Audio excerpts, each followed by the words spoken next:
Hi everyone, मैं हूं हरीश बिष्ट और स्वागत करता हूं आपका मेरे YouTube channel maths with Harish Bisht में। गाइज, आज मैं आपके लिए लेकर आया हूं नेचर ऑफ रूट्स चैप्टर 4 जो है आपका मूलों की प्रकृति। ठीक है, एक द्विघात समीकरण के जो मूल होते हैं उनकी प्रकृति कैसी होती है, आज का वीडियो इसी पर। तो शुरू करते हैं आज का हमारा video.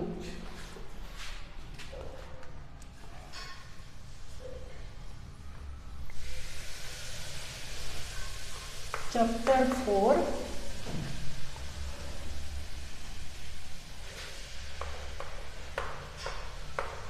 Roots of a quadratic equation.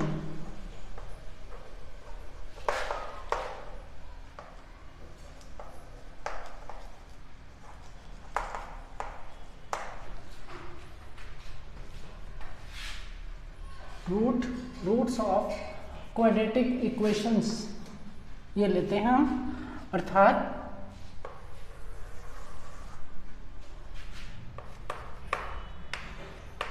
द्विघात समीकरणों के मूल, ये है हमारा आज का विषय। तो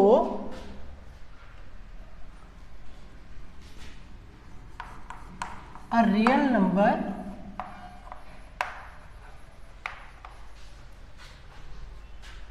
alpha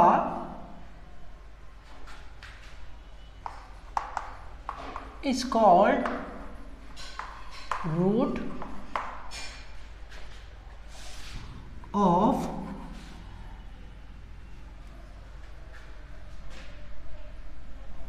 ax square plus bx plus c equal 0 when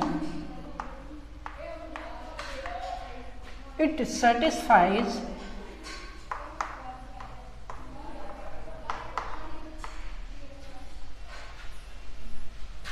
this equation.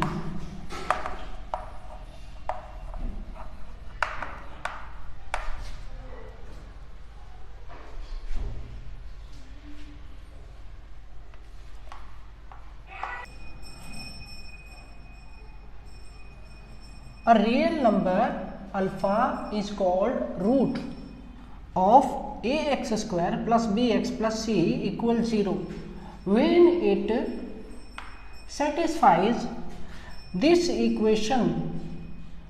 मतलब बच्चों, मतलब ये कि अल्फा इस द्विघात समीकरण का एक रूट है। तब कब रूट होगा ये? तब इसका मूल कहलाएगा जब यह संतुष्ट करता है इस समीकरण को।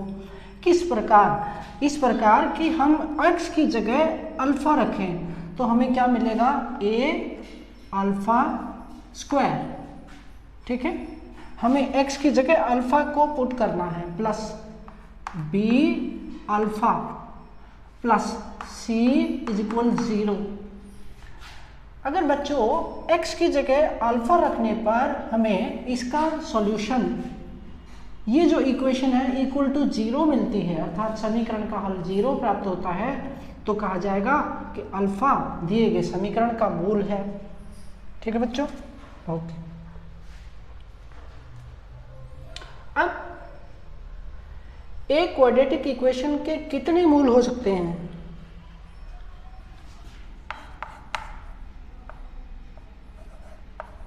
A quadratic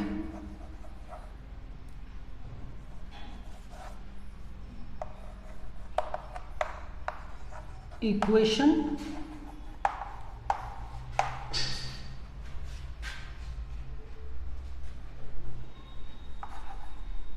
has at most two real roots। बच्चों, एक क्वाड्रेटिक इक्वेशन के दो रियल रूट्स हो सकते हैं। ठीक है, जिन्हें हम अल्फा और बीटा के रूप में जानते हैं। इसी बात को हिंदी में अगर हम समझें तो हम कह सकते हैं अल्फा एक वास्तविक संख्या है जो इस द्विघात समीकरण का मूल कहलाता है यदि समीकरण की में अल्फा को x की जगह भरने पर हमें बराबर में 0 मिले तो हम कहेंगे अल्फा दिए गए द्विघात समीकरण का एक मूल है। और एक द्विघात समीकरण के दो मूल हो सकते हैं। दोनों कैसे होते हैं? रियल यानी वास्तविक, रियल रूट।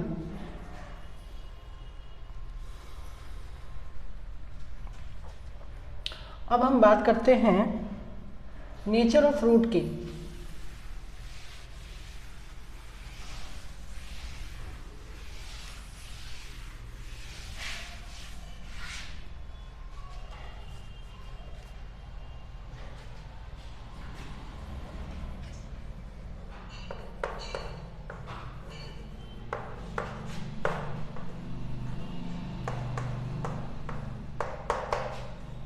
अर्थात मूलों की प्रकृति।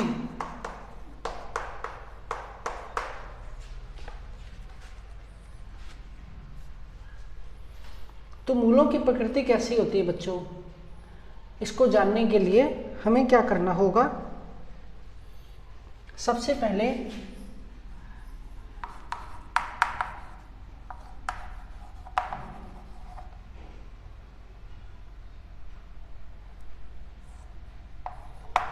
डिस्क्रिमिनेंट यानी कि डी का फॉर्मूला, जिसे कहते हैं विभक्तीकरण।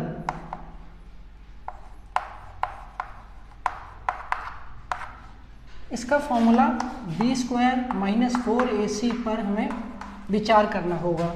ठीक है, डिस्क्रिमिनेंट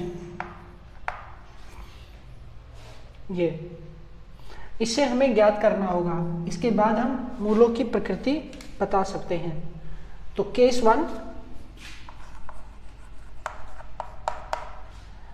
1 में जब d जो है इक्वल 0 हो, d इक्वल 0, d इक्वल 0 का मतलब हो गया, अथवा में हम कह सकते हैं b² - 4ac इज इक्वल 0। ठीक है, तो ये कौन सी कंडीशन हुई? तो इस कंडीशन में रूट्स का नेचर कैसा होगा? Real and equal. ठीक है, अर्थात वास्तविक तथा समान मूल, यानी कि जो मूल होंगे वो वास्तविक और समान होंगे। ध्यान से समझिए, केस 1 में अगर d बराबर 0 प्राप्त होता है तो द्विघात समीकरण के मूल वास्तविक तथा समान होंगे। इसको हम इस तरह भी ले सकते हैं, b² - 4ac is equal to 0। ठीक है, then real and equal roots.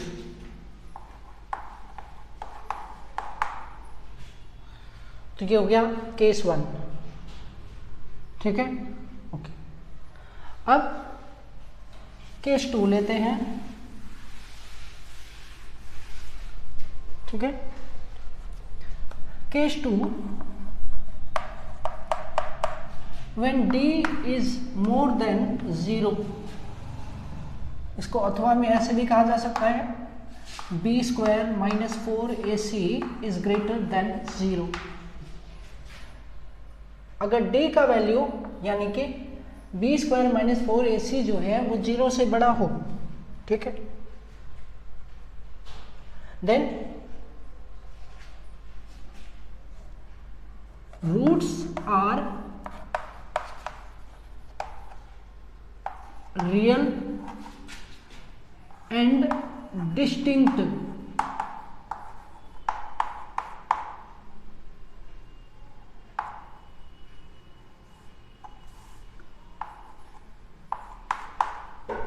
Real and distinct अर्थात मूल वास्तविक तथा भिन्न यानी कि अलग अलग होंगे। मूल वास्तविक तथा भिन्न होंगे, ये हो गई दूसरी कंडीशन यानी केस 2। रूट कैसे होंगे? Real and distinct. डिस्टिंक्ट का मतलब होता है अलग अलग, दो डिफरेंट रूट। भिन्न यानी कि भिन्न भिन्न अर्थात दो अलग अलग मूल। अब हम बात करते हैं केस 3 की।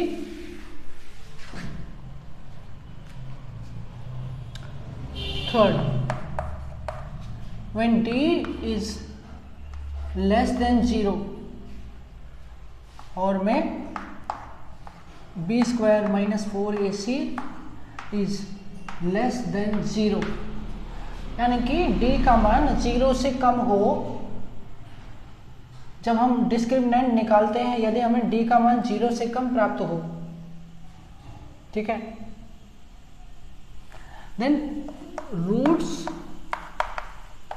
Are not real. तो रूट जो है रियल नहीं होते।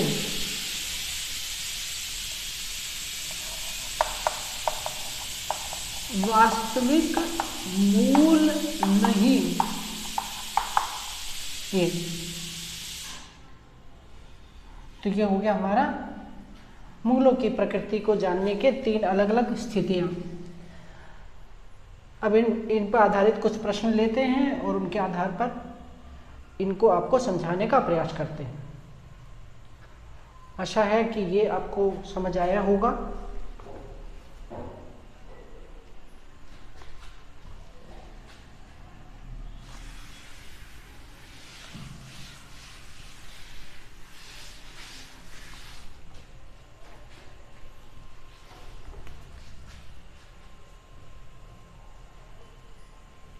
एक चीज और मैं आपको बता दूं, real roots can be rational और इरेशनल। इस बात को ध्यान दीजिए। वास्तविक मूल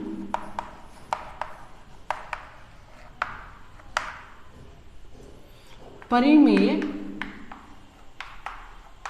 या अपरिमेय हो सकते हैं। मतलब या तो वो परिमेय होते हैं या अपरिमेय होते हैं। तो इस प्रकार से रूट के बारे में ये जानकारी भी आपको याद रखनी चाहिए।